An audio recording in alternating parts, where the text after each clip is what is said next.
기도는 우리와 하나님 사이를 연결해 주는 끈입니다. 그런가 하면 기도는 하나님과 우리 사이의 간격을 넘게 하는 다리와 같습니다. 기도는 무거운 짐을 지고 넘어지는 자가 지탱하게 하는 힘이요, 기도는 고통의 극점에서 애통하는 심령에게 새로운 힘과 회복을 주는 능력인 줄로 믿습니다. 예수님께서도 기도를 하셨어요. 오늘 성경 본문의 말씀이 그 내용입니다. 예수님께서 무엇이 부족한 것이 있었겠습니까? 저가 온갖 질병 들린 자들을 살리고, 그런가 하면 심지어는 죽은 생명까지도 살리시고, 또한 자연을 꾸짖으셔서 풍랑을 잠잠케 하시는 능력이 많으신 예수님이심에도 불구하고 예수님께서는 시시때때로 기도하셨습니다. 하루가 굉장히 분주해요. 그러니 미리 기도하셨습니다. 새벽 미명에 일어나셔서 한적한 곳에 가사 저가 기도하심으로 그날의 일을 힘있게 이루어 가셨습니다. 그런가 하면은 늦은 밤에 또한 산에 올라가셔서 하루를 정리하시며 하나님과 깊은 교통의 기도를 하셨습니다. 그와 같은 기도하시는 중에 놀라운 역사, 아름다운 역사를 이루어 가게 되셨습니다. 사랑하는 성도 여러분, 우리가 기도해야 할 줄로 믿습니다. 기도는 하늘 아버지의 능력이 이 땅 가운데 임하게 하는 통로가 되는 줄로 믿습니다. 저는 요즘에 이 기도의 응답으로 너무나 기뻐하시는 성도님들이 계셔서 감사해요. 저에게 그 소식을 알려줄 때마다 참 감사하다, 보람을 갖고 이것이 목회의 보람인가 보다 하는 그런 모습들이 있어서 너무 신납니다. 이와 같은 내용들은 오늘 설교 시간 되는 대로 나중에 또 나누도록 하겠습니다. 오늘 성경 본문 27장은 전장에 걸쳐서 예수 그리스도의 기도를 담고 있어요. 예수님의 제자인 사도 요한은 예수님께서 잡히시기 전에 마지막으로 하셨던 예수님의 기도를 아주 잘 상세히 기록하였습니다. 이 예수님의 기도는 시간적으로 볼 때 그의 삶의 마지막, 이제 십자가의 길을 걸어가시기 전에 그 순환 앞에서 드려진 기도이기 때문에 아주 절실하고 그리고 엄숙한 분위기를 뿜어내고 있습니다. 두고 가는 제자들, 두고 가는 인류, 두고 가는 세상, 그 세상을 향한 예수 그리스도의 확고한 대망이 이 기도 가운데 배어져 있습니다. 예수님의 이 기도의 내용을 분석한 신학자들은 이 기도를 대제사장적인 기도다, 그렇게 또 표현했습니다. 왜냐하면 구약 시대의 제사장들은 하나님과 인간 사이에서 중재자의 역할을 감당하며 기도를 올렸습니다.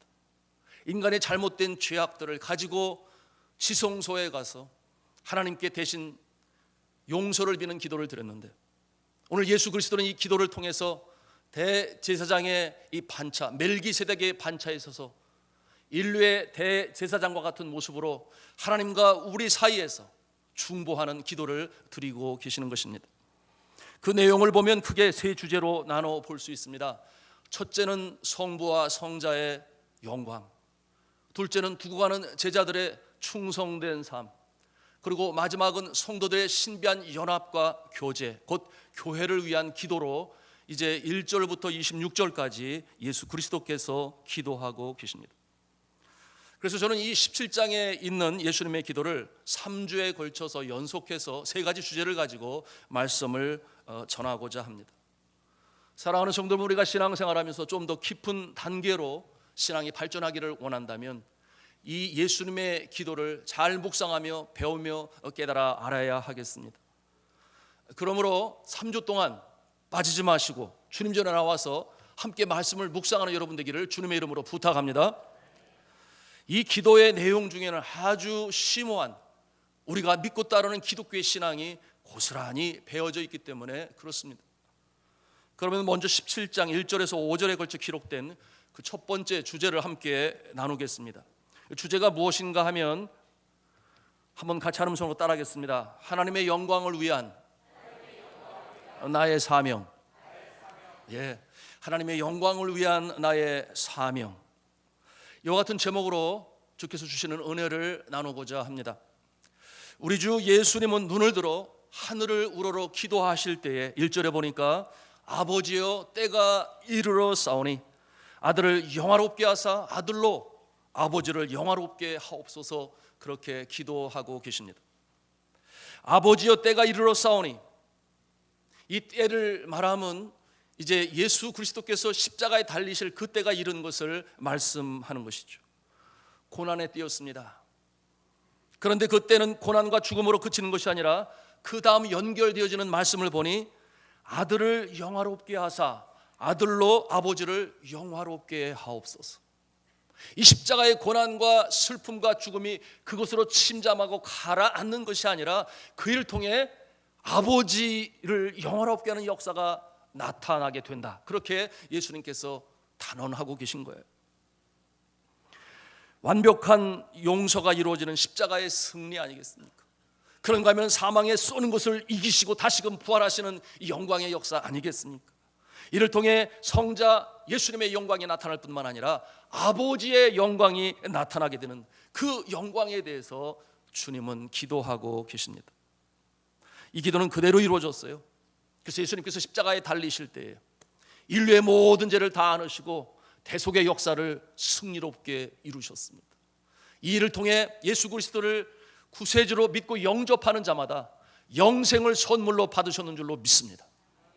그 영생이라고 하는 것은 죽은 다음에 시작되어지는 그 기점이 아니라 오늘 이 시대를 지금 살아가면서 우리는 영원한 하늘나라의 천국 시민이 됨으로 말미암아 영생의 자락을 밟고 나아가는 줄로 믿습니다. 그렇기 때문에 우리의 마음에는 두려움이 없는 것이에요. 심지어는 죽음까지도 두려워하지 않는 것이, 이 축복의 역사가 예수 그리스도의 십자가의 대속으로 우리에게 주어졌으니 얼마나 감사합니까? 예수님의 이 대속을 통해 우리는 이와 같은 복된 인생을 살아가는데, 저는 이 말씀을 묵상하면서 제일 먼저 떠오른 생각이 참 감사하다. 예수님께서 이 대속의 역사를 이루셨고 그 어려운 십자가의 순환을 다 견디시고 마침내 아버지의 영광을 올리는 복된 사명을 감당하셨구나. 그런데 두 번째 제 마음에 이런 생각이 들었습니다. 그렇다면 예수님께서는 하나님이 주신 사명을 다 이루심으로 감당하심으로 하나님께 영광을 올렸는데 나의 사명은 무엇인가? 여러분, 예수 믿는 백성들은 이 땅에 하나님께서 보내실 때 반드시 그 뜻과 계획이 있으셔서 목적이 있으셔서 보내셨는 줄로 믿습니다. 그렇다면 나의 사명은 무엇인가 하는 것을 생각하게 되었습니다. 어떻게 나는 이 사명을 이루어 하나님께 영광을 돌릴 수 있는 것인가? 그때는 도대체 언제인 것인가? 주님이 언제 부르실지 알 수 없는데, 여러분, 우리는 정말 내일을 보장할 수 없어요. 오늘 내가 건강하다고 해서 몇 년 동안 더 건강할 것이냐? 아무도 장담할 길이 없습니다. 그런가 하면은 건강에도 사고가 나요. 여러분, 어제 인도네시아에서 강진이 터지게 되고 쓰나미가 밀려와서 얼마나 많은 사람들이 죽었는지 몰라요. 너무나 안타까워요.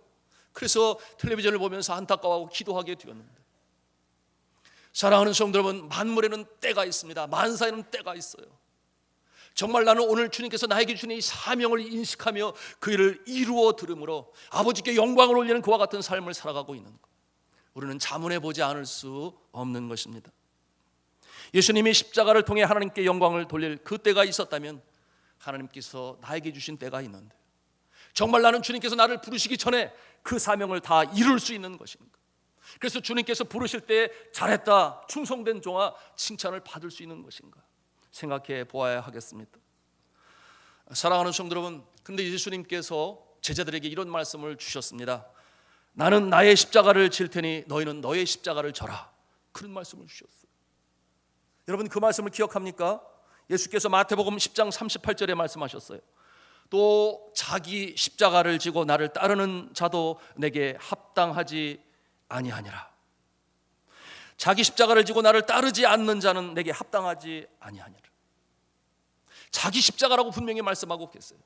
예수님의 십자가가 아닌 자기 십자가. 그런가 하면 마태복음 16장 24절에도 말씀하세요. 누구든지 나를 따라오려거든 자기를 부인하고 자기 십자가를 지고 나를 따를 것이니라.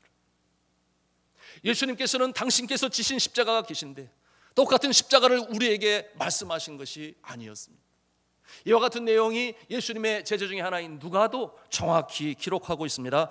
누가복음 9장 23절에 보니까 또 무리에게 이르시되 아무든지 나를 따라오려거든 자기를 부인하고 날마다 제 십자가를 지고 나를 따를 것이니라. 제 십자가를 지고라고 말씀하고 있어요. 이는 예수님의 십자가를 말하는 것이 아니죠. 예수 그리스도를 따르는 자들이 짊어지고 가야 할 각자에게 부여된 십자가, 우리는 이것을 사명이라고 말할 수 있겠습니다. 각자에게 부여하신 사명이 있다, 그 말씀이에요. 그리고 그 사명을 감당할 때에 하나님의 영광이 나타난다, 그 말씀 아니겠습니까?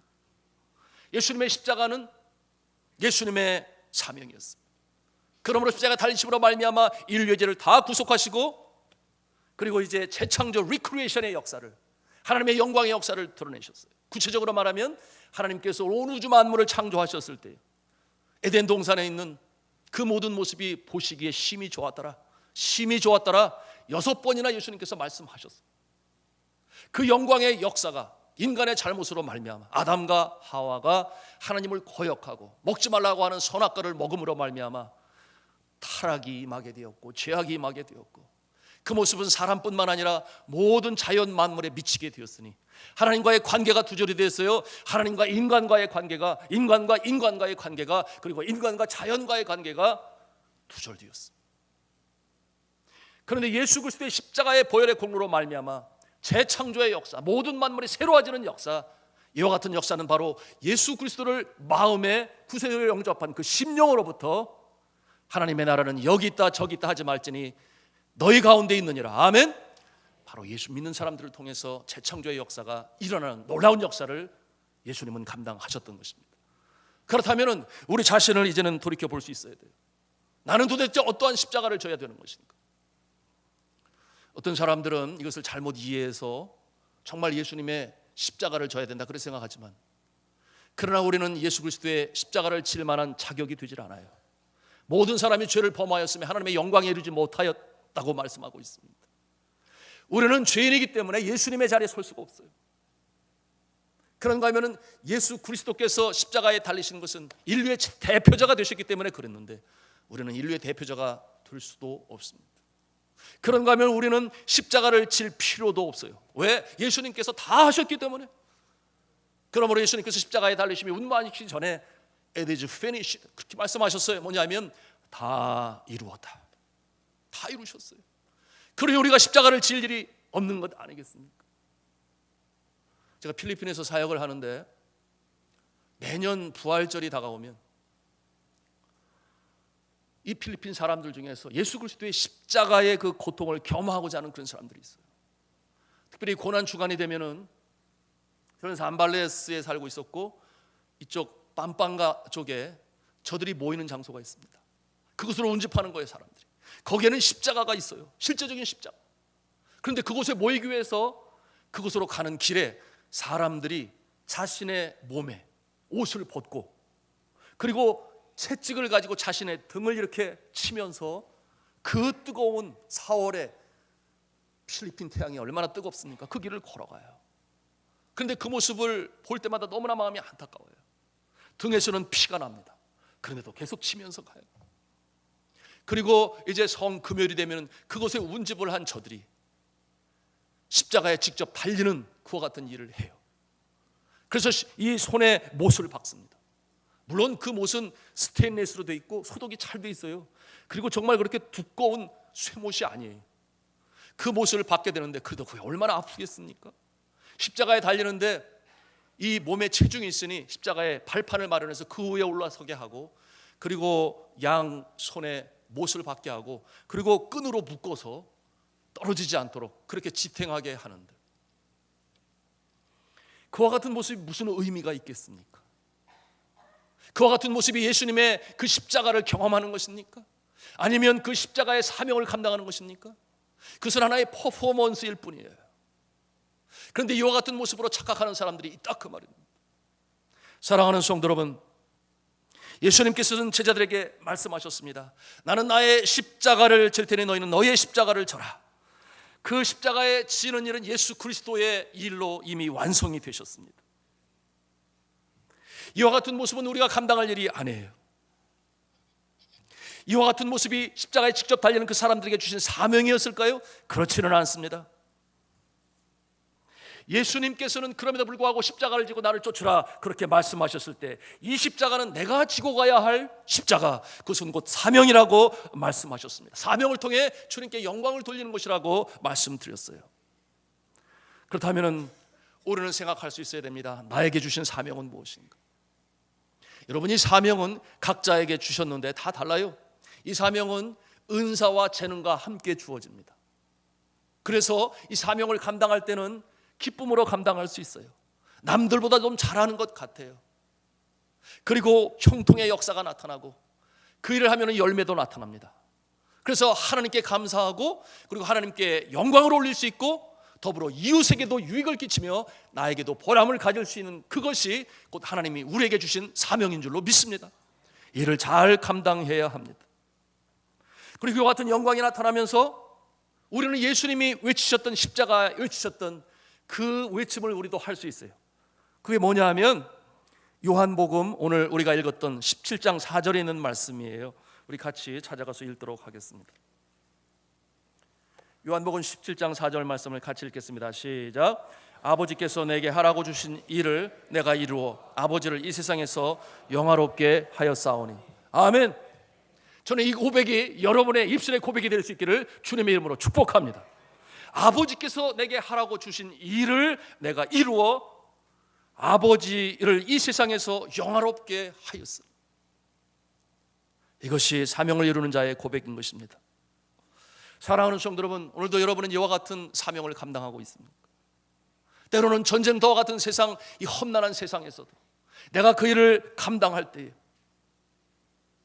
때로는 힘들고 어렵지만 그러나 그 일을 통해 결국 하나님의 영광이 나타나는데, 이와 같은 모습을 가진 자들은요, 주일날 주님 앞에 나와 기도하고 예배할 때에 그 마음에 기쁨이 넘쳐요.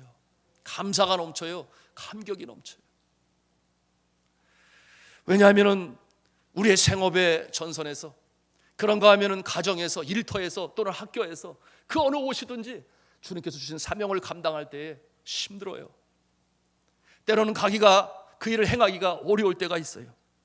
그런데 그와 같은 일을 감당하고 주님 앞에 나와 예배를 드리니 찬송을 드려도 그렇고 기도를 드려도 그렇고 말씀을 들어도 그렇고 그 마음에 감동이 오는 것은 주님께서 잘했다 충성된 종아 위로하시고 격려하시기 때문에 그렇습니다.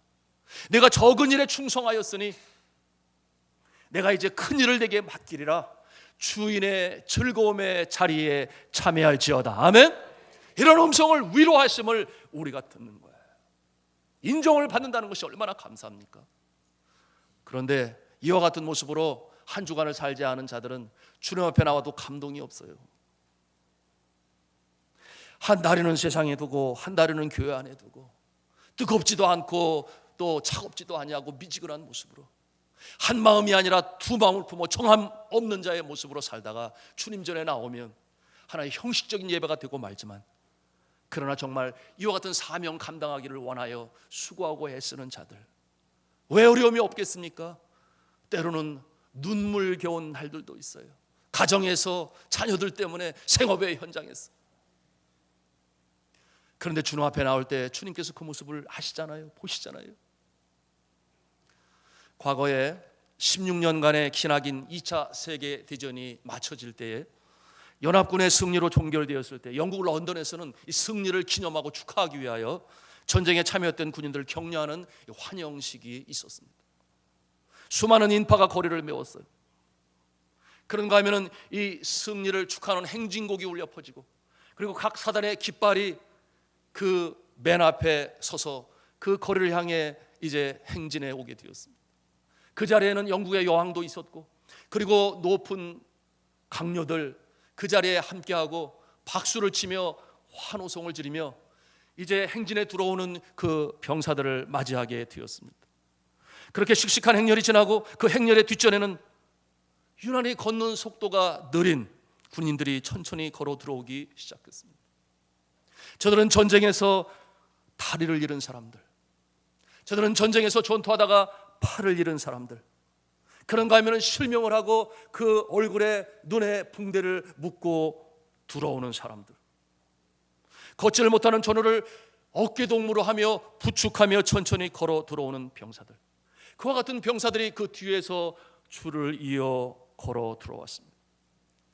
그 순간 저들을 바라보는 영국 여왕도, 함께했던 강요들도, 그리고 그처럼 환호성으로 박수로 저들을 환영했던 저들은 일순간에 마치 찬물을 끼얹은 것처럼 그렇게 조용해졌습니다. 저들의 마음에는 그런 생각이 들었어요. 나 대신 나가서 전쟁을 하다가 저렇게 상처를 입었구나.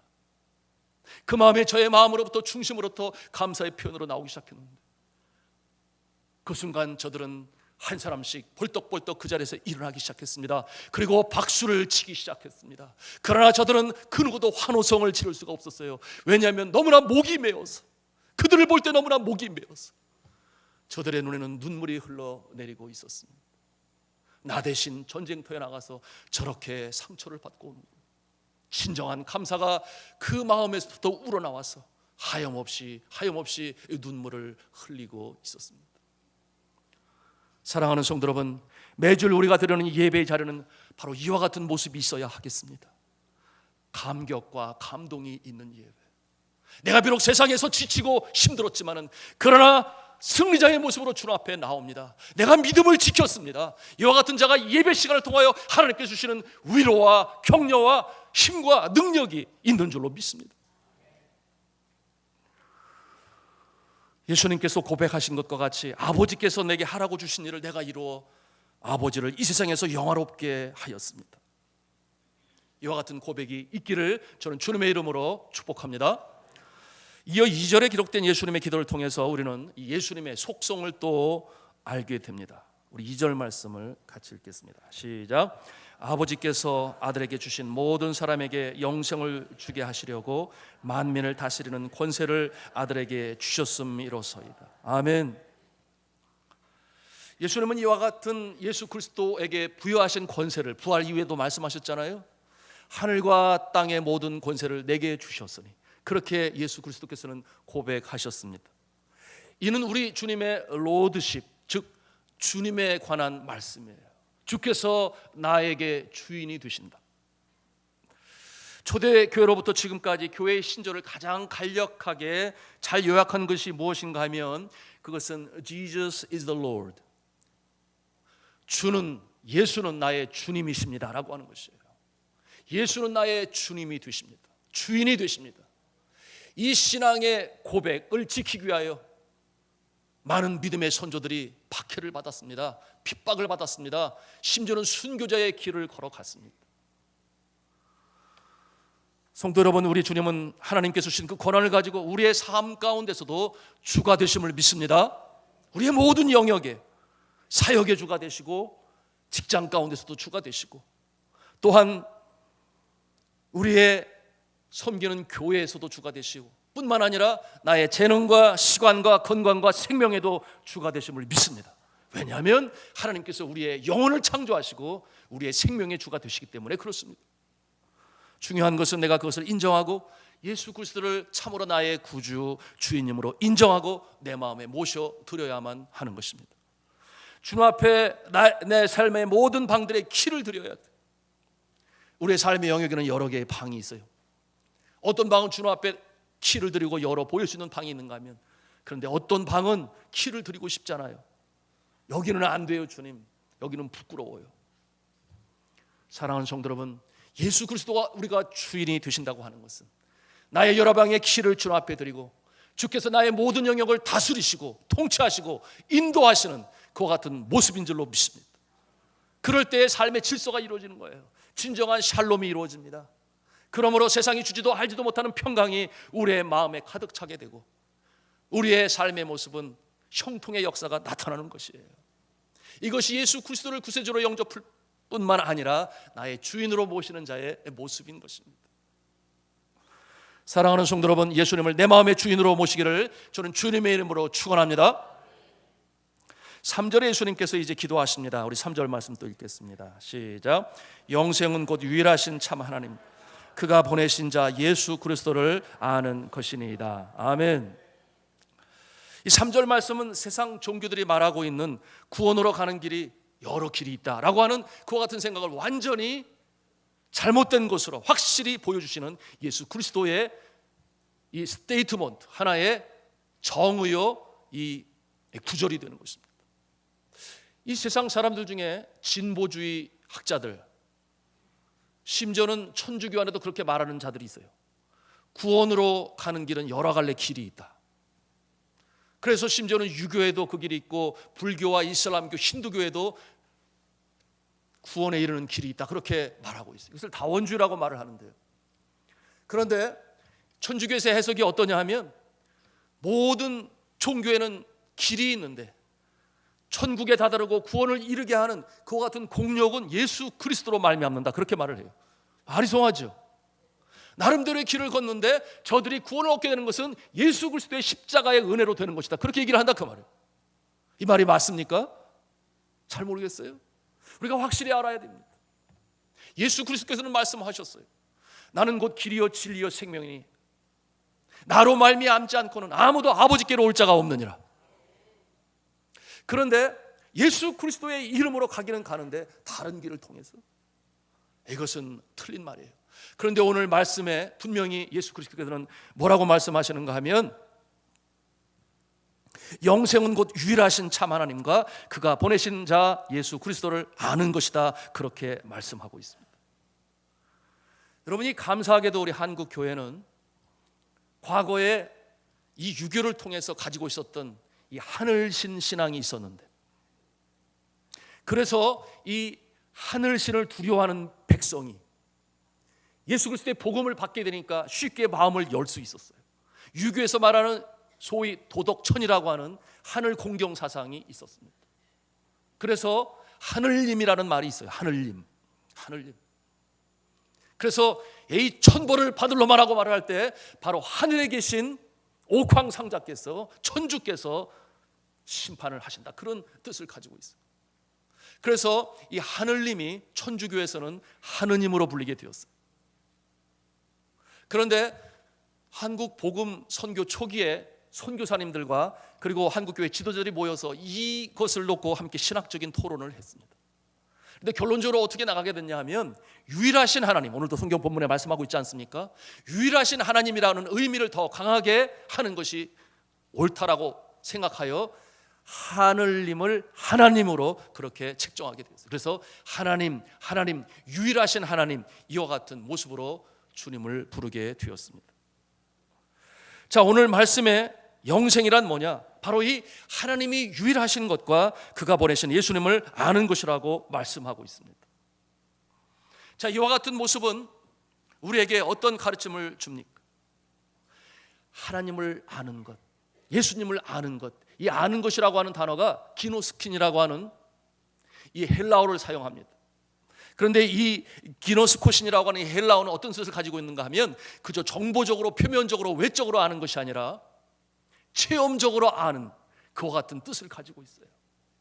그러니까 우리가 하나님에 대해서 들을 수 있습니다. 예수님에 대해서 들을 수 있어요. 그러나 그것은 지적으로 머리로 이해하는 것으로 맞춰지는 것이 아니라 살아계신 하나님을 체험적으로, 경험적으로 우리가 알 때 비로소 주님을 아는 것이고, 그와 같은 모습을 통해서 우리는 영생의 구원을 받게 되는 것입니다.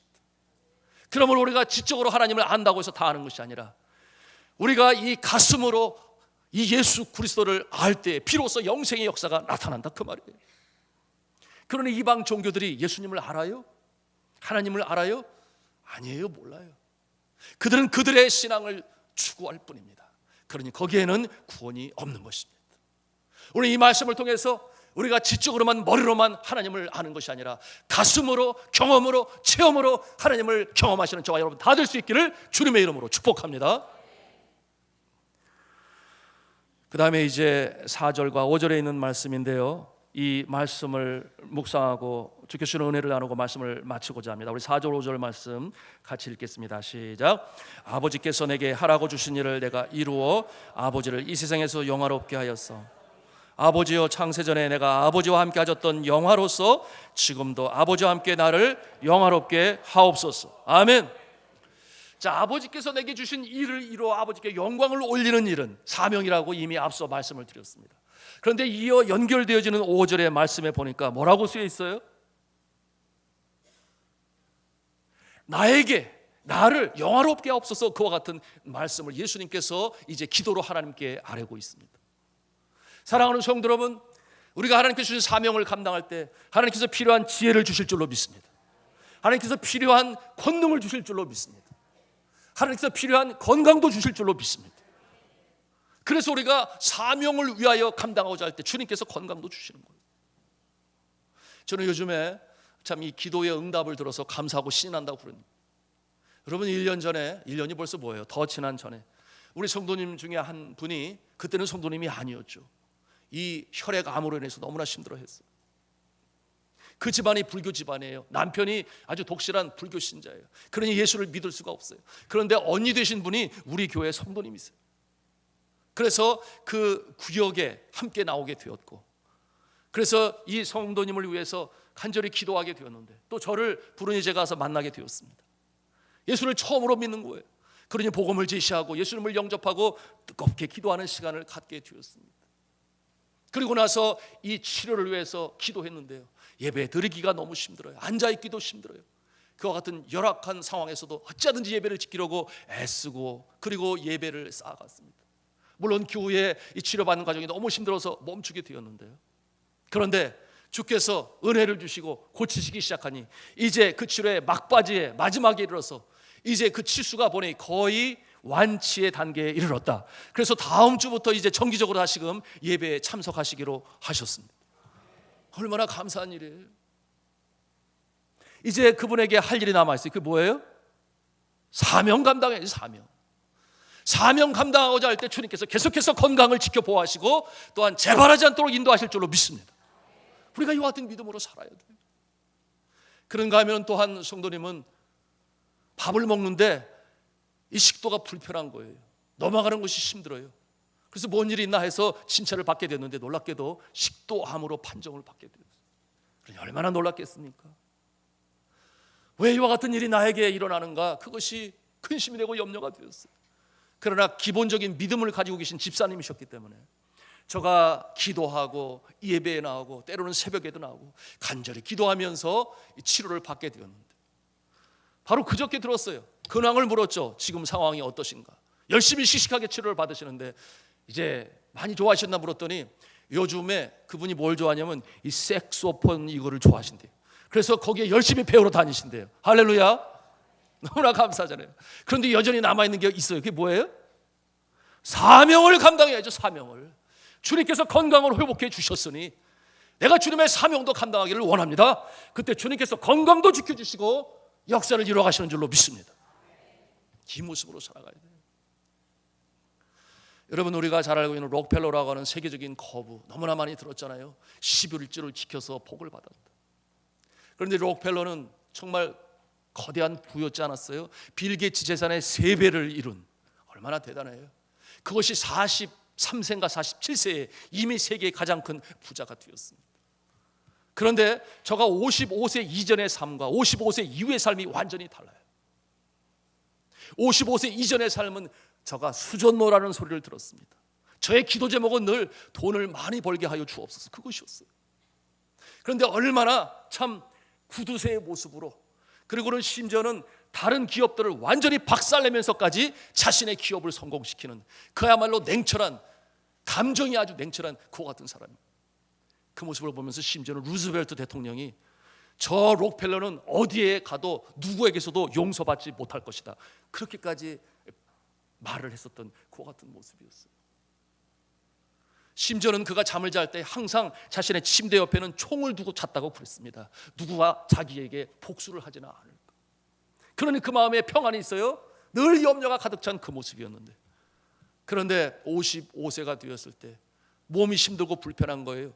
그래서 병원에 가게 되었는데 의사 선생님이 뭐라고 말을 하냐면 이제 1년 동안 먹고 싶은 것 마음껏 드시고 하고 싶은 것 다 하시고 그저 마음 평안하게 계세요.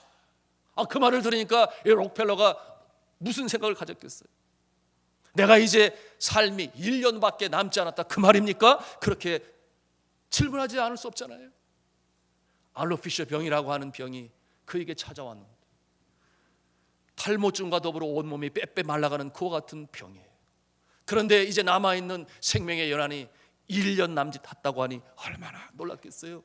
저가 주님 앞에 다시금 기도하고 밤잠을 이루지 못하고 그러는 가운데 있게 되었는데 어느 날 병원에 가게 되니까 휠체어를 타게 가게 되었는데 그 병원에 뭐가 붙어있냐면 주는 자가 복되다, 그것이 거기에 붙어있는 것이에요.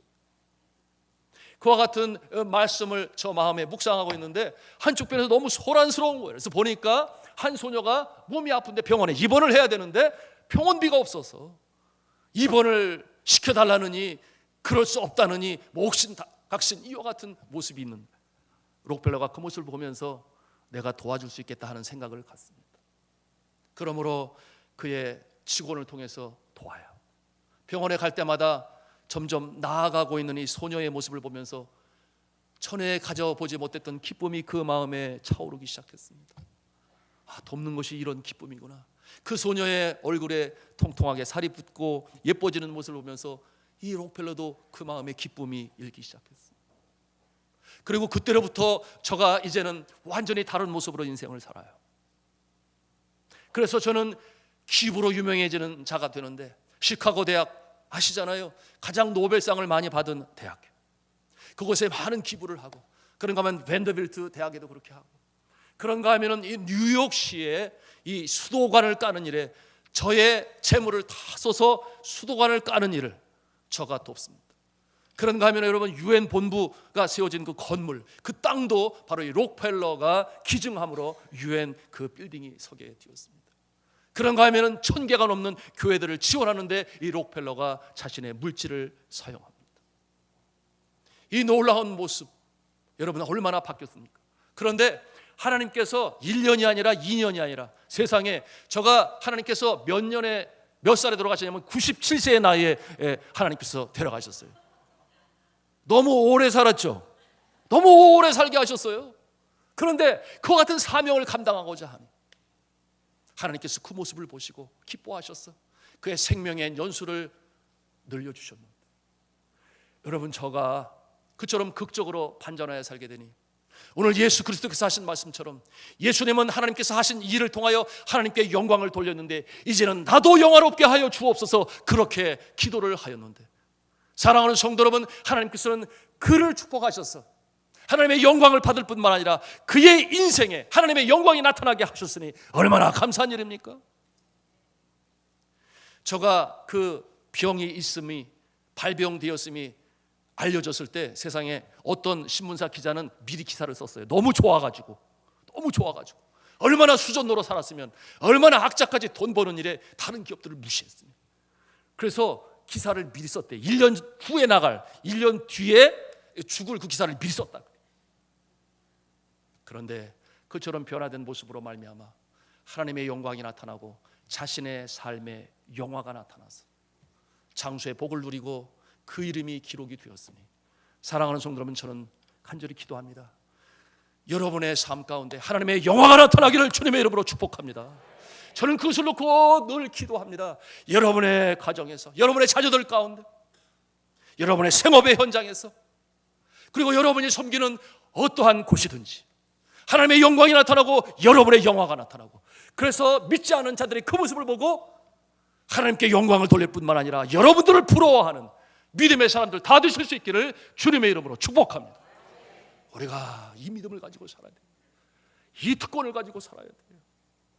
오늘 예수님의 기도를 보면서 그 기도의 모습이 우리의 모습이 돼서 주여, 주께서 나에게 허락하신 사명 잘 감당하게 하여 주시고 하나님께 영광이 되고 나에게는 영화가 되는 귀하고 복된 인생으로 살아가게 하여 주옵소서. 기도할 때에 그 역사를 체험하시는 저와 여러분 모두가 다 되실 수 있기를 주님의 이름으로 축복합니다. 기도하시겠습니다.